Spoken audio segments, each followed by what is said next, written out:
Games. Thanks, Matt. I got you. It's the Gamescast. We're all here. Rob, Jake, Matt, Esren. What's up? Yeah, I'm sure. Like, how are you guys going? How's everyone feeling? Pretty good. My breath is wild. Yeah, I feel like I wasn't sure how to start this one because if you listen to last week's, you sort of know where this is going because Jake pulled out a switch midway through the last podcast. And this may have had a snowball effect. Yeah. Multiple switches. We're still shook. Yeah, so Matt didn't get a Switch. No, I did not. But Fuck, it's been a week. So you're gonna say, yeah, it's been a week. It's been a week, and Jake brought it out the next day. I was crashed. it the next day? I think it was the next day. Yes. No, it was the day after, wasn't it? Yeah, you lasted a day. Yeah. No, I didn't know. It was because I went down the next day, but it was the afternoon. It was like 6 o'clock at night. Oh, okay, maybe. On Friday, yeah. Yeah, okay. So the next day, at like later at night, I went down, I cracked, I got a Switch in Zelda, and 1-2 Switch. And then a couple of days later, your boy Esro cracked, and he got a Switch too. Yeah, I got up at 6:30 in the morning to get ready to Jake just derailed everything. I may have told Stephen that it was the same feeling I got when I played Skyrim. Yeah, in regards to Breath of the Wild, which I played, like Jake and I have memories of playing like 16 straight hour days where you wake up, you play Skyrim, you go to bed. You get too tired to play, you fall asleep, you wake up, you get right back on Skyrim. Probably not healthy, but good times. It's a school holidays. Yeah, what else? What else was you gonna do? So yeah, when Jake said that, I was like, wow, I gotta play this game. We might talk about that in a few more minutes because I sort of want to get like, how do you guys feel about the Switch as a console and stuff? Have you guys had any problems with it? Are you guys finding it fits into your life easily and stuff, all that sort of thing? Because I know Jake took it to work. Fits in your life easily. God. What? No, I'm just saying you make it sound like it's some personal interaction or something, I think. I feel personally attached to my Switch. Yeah. No, that's what I mean. You're making it sound a lot more deeper than I feel about the Switch. Okay. I still get like I get a little just shock when I can just put it on my TV and play it and then lift it and play it in handheld. Like, it's such an incredible little device. How quick is the transition then? Oh, instant. Like, it's nuts. Like, no switching cords or anything. Like, I love that device. Yeah. Like, and just like sliding the Joy-Cons off feels really good. The clicky sound. Yeah. I love this thing so much more than I ever did my PlayStation and Xbox. Like, those things, they always feel a bit clinical to me. Like, they're just, like, they're sort of just, there's nothing magical about the box thing. You just put them down and you put the games in the magic part, but like, something about the Switch I find is really cool. Yeah. I think I'm just desensitized over all the consoles I've played. Yeah. Where I think that's just I'm still wowed by it. It's amazing and I very much enjoy it. But it is a really cool console. Let's just hope it's not like the Wii when it came out and like, oh, this is so cool. That's I can do why this I'm thing. not overdoing it's it. like, who plays the Wii anymore? The Wii had some good games on it though. With the Switch, it's like, you've got off to like almost a perfect start. Like, you've had a few technical difficulties, but every single console has that though. You've released it with a system seller, I believe, in Zelda. Well, it sold 3 systems to us. So. Like, oh, I bought it for 1-2 Switch. What the fuck? Sorry, go to you. But it's where they go from now. Like, this is the big, like, they got E3 coming up. They got a few games on the horizon. Like, you just need to release consistent good content.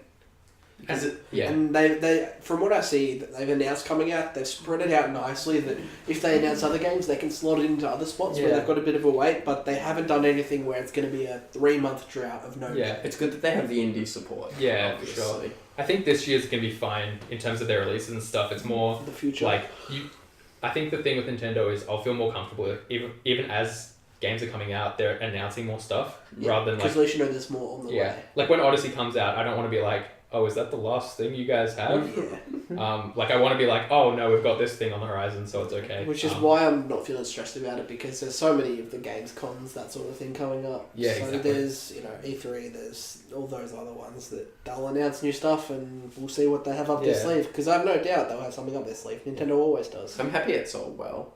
Yeah, I think that bodes well for it.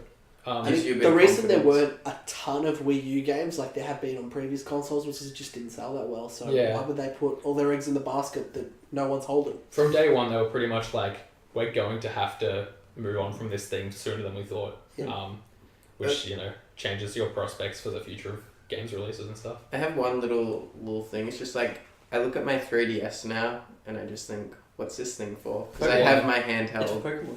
It is for Pokemon. But that's where you see it. What if they're past DS Pokemon though? What if the next one they're like, it's coming out on Switch? Yeah. Hopefully. That'd be pretty cool. But yeah, I think, the DS will probably have like a bit of a tapering off in terms of releases and stuff. Which is something we were slightly talking about was, how cool would it have been if the Switch would have had some sort of DS capability where you could have played DS games on the Switch. Yeah. Oh, that would have been sick. It would be awesome. Like, I can see why they didn't do it, because that is the kind of thing that Nintendo doesn't do, because it's not a good business decision. Yeah, you don't make money doing that.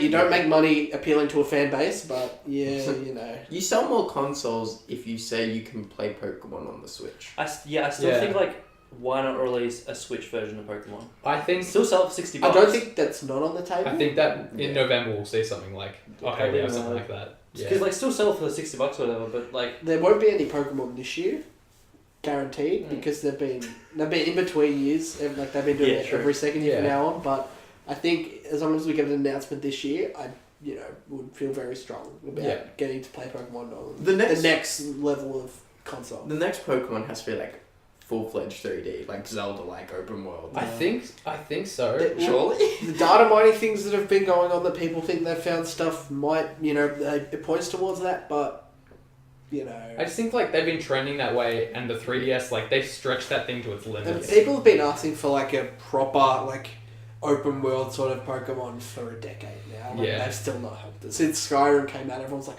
what if we had Pokemon in a game like this? And they haven't done it. Yeah. So, I'm not holding my breath of the wild, Yeah. but I would love to see something like that happen. Yeah.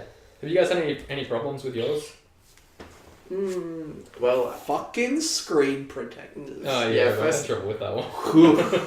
First night I got it, I was putting it in the wrong way, and it wasn't coming up on my TV, and I was like, and I put a little bit of pressure on it, and I was like, oh, what's going on? And then I turned it. It's that gentle pressure where you're like, am I doing it wrong? And then I turned it around at work, so it's all fine. Yeah. And like, it doesn't slide in like that nice. Like it's a bit fidgety and a bit wobbly. It's fine. Not great, but it does the job. Yeah, I've been having some of the Joy-Con issues where the left Joy-Con will desync if it's not, like, for me, it literally has to be like, they have to be able to see each other. Like, if there's anything in the way of it, it won't work. Like, I got my leg in the way of it last night.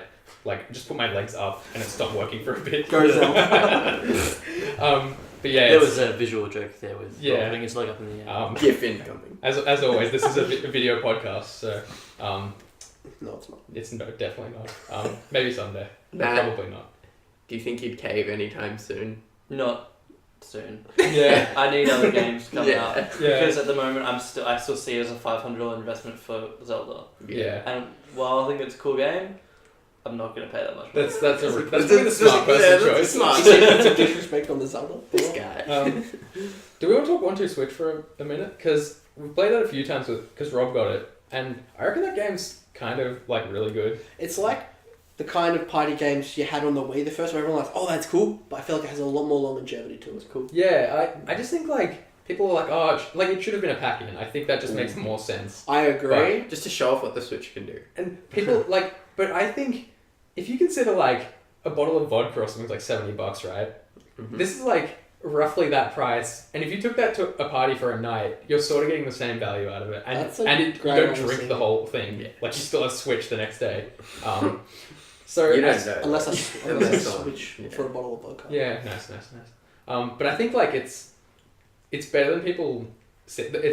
It's better than people say it is for like value for money wise. Like I think it's I played it twice and I'd be keen to play it more. Just like I do it's fun to do the think mini it's games. a little bit more expensive than I would have liked. Yeah, but it's not the level where it's like, okay, that wasn't worth the money. I think it was just worth the money.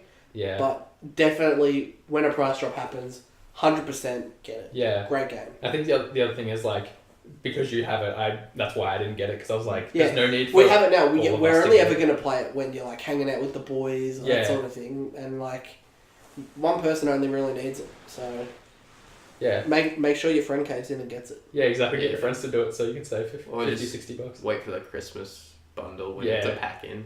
Like that and Zelda for however much it'll be. So like cheaper than we got it because we have the beta testers. Yeah. Hey guys, did you hear that? What was that? It's time for Matt's Indie Corner. Ding ding ding ding ding. Woo! That's we need some theme music. Hey Matt, Yo. you played any indies lately? Well, I don't have a Switch, so I have been playing like very little gaming, but I have. Yes. So another one of my PSN free games. I love it. Because they're my favourite ones. I downloaded maybe 2 months ago. Did it just finished or? Sorry? Just downloaded? Yeah, just finished down. Was This War of Mine, Little Ones, which I kind of got at the time because it was like, oh, this is a cool name. Yeah. I'll get it. And I don't know if you guys know much about it. It's like a wartime survival game. So it's set in an Eastern European war in the 90s. But it's basically very vague. You can put it anywhere. And I kind of take it as like, for me it seems like The Last of Us. Okay. In that you try and scavenge around these areas, find any supplies you can, basically to keep your people alive. But the interesting part of it is that it's a side-scroller.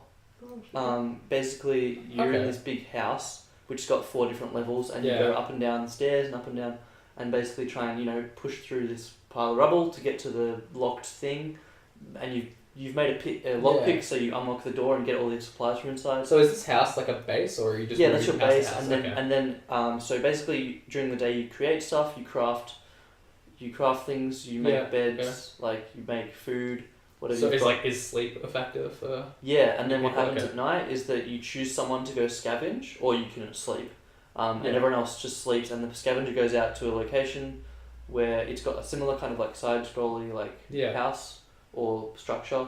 You find more supplies. So you play that part? Yeah, you do. And there might be like other people living in a house, and you're basically going in trying to steal whatever you can to stay alive. That sounds fucking dope. It's pretty cool. Holy shit. It is pretty cool. Why can you only scavenge at night? Is that a thing? During probably the days when daytime you do your people around, survival stuff, where you eat food and you create new stuff. Okay. And then night is when you go out and so you can keep. So you start off with 3 people. You can keep 2 of them sleeping in the bed at home, and then one person goes out scavenge, or that person can just guard if you don't need to scavenge, or they can sleep as well. So it's pretty cool. It's not easy, because you have to eat basically every day, and it's hard to find that much food, and you have to cook it, and you need supplies. It's very much like you always have to have stuff. Have you died or failed or anything like that? Or I got through a week, and then I kind of gave up on this play because one of my characters went on a scavenge to another house. I got caught. Shit kicked in. So no, I killed 2 people. Right? Wait, so your character killed 2 other people? Yeah, basically, and you have a fight with them. I had a shovel on me, so I had to bash them with a shovel. Oh my god! Right? It's not very graphic because you kind of see these people in silhouette kind of things. Okay. You see their faces and stuff, but it's not from behind them. It's like a side scroller, And then I was like, oh, that must be a normal thing. I got everything I needed from the house, and I left. And he got back to the house, and he was depressed, and they have little bio things, and he's going on about oh, I can't believe I've done that, and all the other players have their views on it. So they say, oh man, he must have done it just to survive, or they say I can't believe my friend did that. Oh my god. And basically, I can't believe everyone that would make someone kill someone. Yeah, everyone in the house got depressed, and they were really hungry, and the guy had wounds and stuff. So I was like, okay, I've fucked this up. Relatable game. Sounds like I'm playing The Sims. It's depressing Sims. And I was kind of I've got too far in here, and I don't have any supplies left, and I gave up for a bit. But I think it's one of those games where you play it a couple times, you learn the mechanics, and then you'll be able to make a really good quality, and try and build that up. Yeah, okay. That's cool. That sounds really cool. Yeah. I wonder how much research they would have had to do to make a game like that. Or do you think that Well, you mean how many people they'd have to beat to death with a shotgun? Yeah. How many personal murders they had to commit? Yeah. No, but go back home, get everyone's takes. Do you get the impression that this is grounded in history, or is it more fictionalized based on what people think would happen in that scenario? From what I've played, they've obviously gone with that setting. I think it's one of those Eastern European, a Bosnian civil war, I think, is what it is. But if I hadn't read that, you could play as any apocalypse game. Okay. Because when I'm playing, it seems like I said, it's a lot of Last of Us kind of vibes. Just the way that other people are presented, and you go around and try to find the scraps and stuff, and build things. It sounds very cool. Does it look pretty? Yeah, it looks kind of cool. It's a side The silhouettes sound like a cool Yeah. aesthetic idea. It's very dark, obviously. Like a lot of the stuff happens at night, but it's cool. Turn that brightness up. Yeah. Nice. Yeah. Or keep it real dark. The Gotta stay immersed. the only other game I've been playing in the last 2 weeks 2K, is I guess. no. Oh. Oh, that I played a little bit of that. Oh, Okay. of The course. only other game I played. Doesn't everyone have a little 2K just... Yeah, let me A jump little on bit 2K. here and there. The next round is just like, Nope. Oh, no. Nope. Recently cleaned out my dad's place. Like had to get painted and stuff, and we found the old Guitar Hero. Oh, shit. So I've been playing Guitar Hero 3 on the Wii. Fuck, man. Which That's pretty We good. can play after the game. I've got. I'm down. I've only got one guitar with it, which sucks. That's okay. But, We'll be the heroes. Yeah, through the fire and flames. Through the fire and flames is going off. We'll say On expert mode? On easy mode, Yeah, it's so Boy, hard. if you don't do it on I expert played mode, it don't on- even talk to me. I If you don't- can't last more than 8 seconds on expert mode, we are not friends. I did it on easy, right? And like, I'm not bad at Guitar Hero. I'm not like I can't. You're not good, but you're expert. not- yeah. Like I think I hit 98% of the notes, right? Yeah. Right, and then not, I played- not so humble I brag. played medium, and I didn't get through the full song. I got through like 75% of the song. It's nuts. It's actually nuts. Yeah. What were you gonna say, Jake? It's weird because, like, 2 days ago, I watched, like, some dude on Twitch play Guitar Hero, like, on Twitch, and then I go onto my YouTube app today, and I got a recommended Guitar Hero Through the Fire and Flames, 125 speed up percent, 100, Yeah. and he did it. And now we're talking about Guitar Hero. Do I have to go buy Guitar Hero? Well, it's almost how, like, when me and Nestor were in JB the other day, and I was like, maybe I'll just buy a Guitar Hero for the Wii U. I don't have a Wii Oh, U, yeah. but I can get Guitar Hero. Why not? It got me thinking, should I go to JB and buy like a cheap Guitar Hero game I haven't played? Because like Yeah. you got a guitar, Like, they have all these it there is- for like $5, surely. probably. Like, As long as you don't have to buy the guitar, then you're set. yeah. Let's I go. want to play Guitar Hero. Let's go play On the for it. Switch? Yeah. Oh, Guitar Switch. that would. I don't know if they make them Wow, anymore. Matt has just That's vandalised amazing. I our think they pod do. area. It's his house and his phone, but also it's our pod area, our studio. Respect. Do we want to jump into... I feel like we might talk Zelda a bit more next week, but do we want to talk a little bit about Zelda impressions? It's very good, get it. Buy a Switch for it. It's very pretty. Yeah, it's I feel like, what do you guys find most enjoyable about it? The moment-to-moment yeah, encounters, for sure. like it's sort of like the opposite of Horizon for me in a few ways, where like Horizon felt pretty rote, and I was just like, oh, I'm doing the same thing over and over. Whereas this game's a lot better at like, because they had like the sort of same number of tools available, but I think Zelda encourages you to create with them Yeah. more frequently, whereas Horizon, I found it was easy to just like do the same thing over and over. I think the thing that I enjoy most is the level of puzzles in each shrine, how different they are, and how you Yeah. actually got to think about Yeah. how you're approaching it. Or Oh, the else- puzzles are incredible in that game. Yeah, they're really so well fulfilling. done. They're like as fulfilling for me for like Dark Souls bosses. Yeah, no, like, they because feel that there was, good. there was one I've done, which I know you guys 100% would have done it, and this is a really big spoiler. I'm not going to go into detail. Spoilers for the first 4 hours of Zelda? Yes, but I'm not going to spoil anything really. There's one where you have to like use one of the things to like create your own path.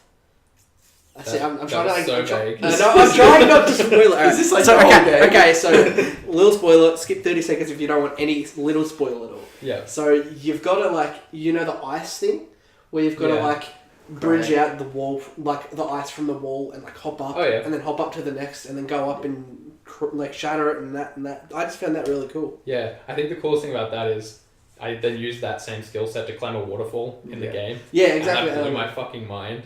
That no, but legit, like the game. No, just, like, I agree 100%. like it wasn't just like, oh, here's the puzzle rules and here's the Yeah. open world rules. It's like it's all the same. it all rules, crosses over. Yeah, which is insane. I love so much about that game that I don't think we can talk about it just now. Yeah. Yeah, I agree. I want like 50 more hours in that shit. Yeah. a bit rude. Like I love the durability system too. It keeps Yeah. you on your toes. Like It you makes always you- got to be. makes you use different weapons and stuff. You've got to be really resourceful. Like Yeah. you can't just. I don't like just running in swinging. You know, I like Yeah. to evaluate each. That seems like my drops tactic. Mate, boy. No, see, I swing my dick how I want to. I just love evaluating each sort of Yeah. situation that's. I do presented. agree. I try to evaluate, but then it all ends up going to shit for me, and I just have to Yeah. swing hard. But it's cool how you can approach everything in different ways and. all Yeah, that. I think that's the biggest thing that stands out to me. Like I pretty much love every element of this game, but the biggest thing for me is just the amount of like creative ways to solve problems it encourages and stuff. Is this your first Zelda, Jake? Yeah. Yeah, so that's the same with me. I've got a couple of others, but I haven't played them. I was going to, but then I cracked and bought this. Yeah. So you got to start with the best one.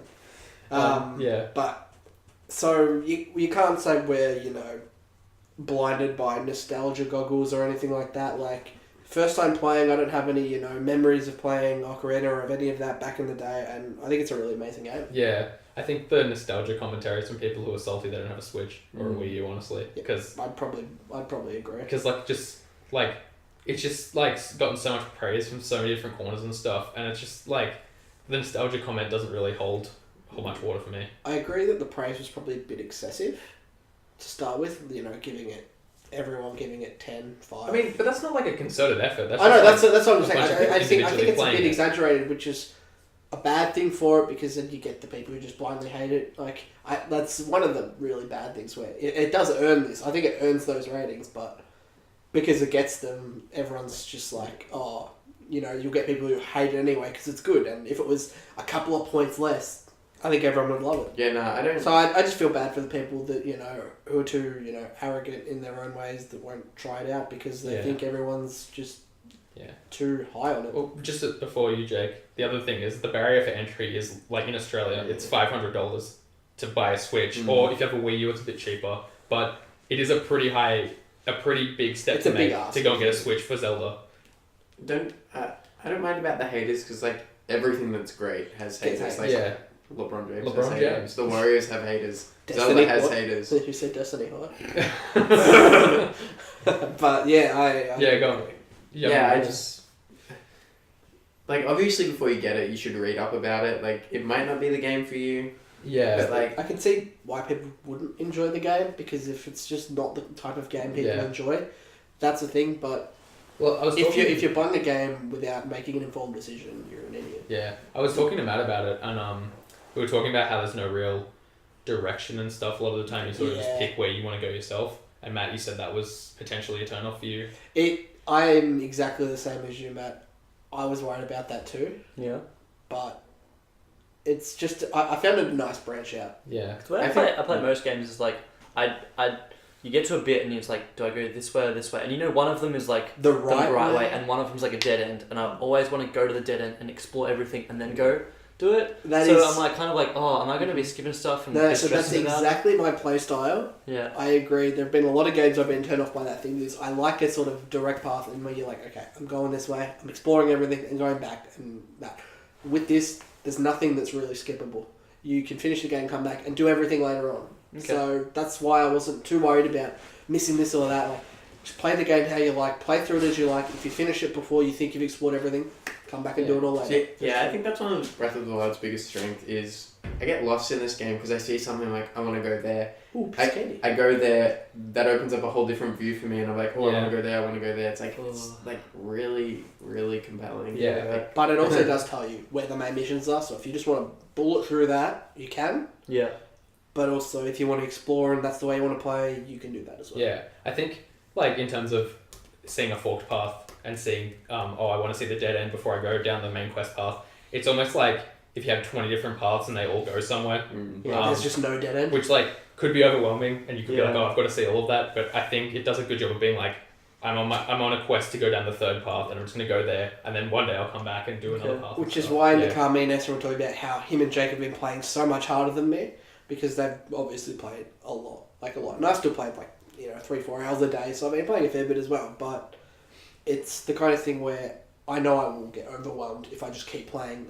I'm already finding myself juggling so many different quests that I just need to get to a point where I'm doing this quest, everything else, take a backseat. Yeah. I need to stop doing 5 quests at a time because I feel I don't know what's going on. When I go back to do another part of this quest, I'm wait, who's this? Who am I helping? What's going on? Yeah. The game looks pretty good. The quest descriptions are pretty pretty detailed and I have my quest looks backed the fuck up and I just don't care. I'm just doing whatever I want, whenever I want. I will sometimes let's do a quest now. Or if I'm close to someone, let's do that quest. I love the sense of freedom it gives you. Yeah, exactly. We might have to finish up there because we've got to get the ball. Basketball 20 minutes, so... Yeah. It's not 10-15 this time, guys. Let's get it dub. Woo! Last game of the season unless we win 3 games tonight. Isn't there a game next week? No. Finals. Yeah, boy! Weeks off. Means I have to do nothing for 3 weeks. Love your work. Thank you very much for listening. You can find us at the-roster.net, at Roster Tweets on Twitter. Wait a minute, I have some. Nah. Nah. Jake, is that a Scorpio? What? Roster.net on Facebook, therostermail@gmail.com. Contact us on any of those things if you have questions, if you like what we're doing, if you have recommendations and stuff, just any sort of contact. We'll be so excited. Doesn't matter what you say, really. The group chat. Unless you're the group chat. Like, yeah. No. I want to hear your mean commentary. Fight me. Alright, send that to Rob specifically, at RobBC389. Yeah, do it.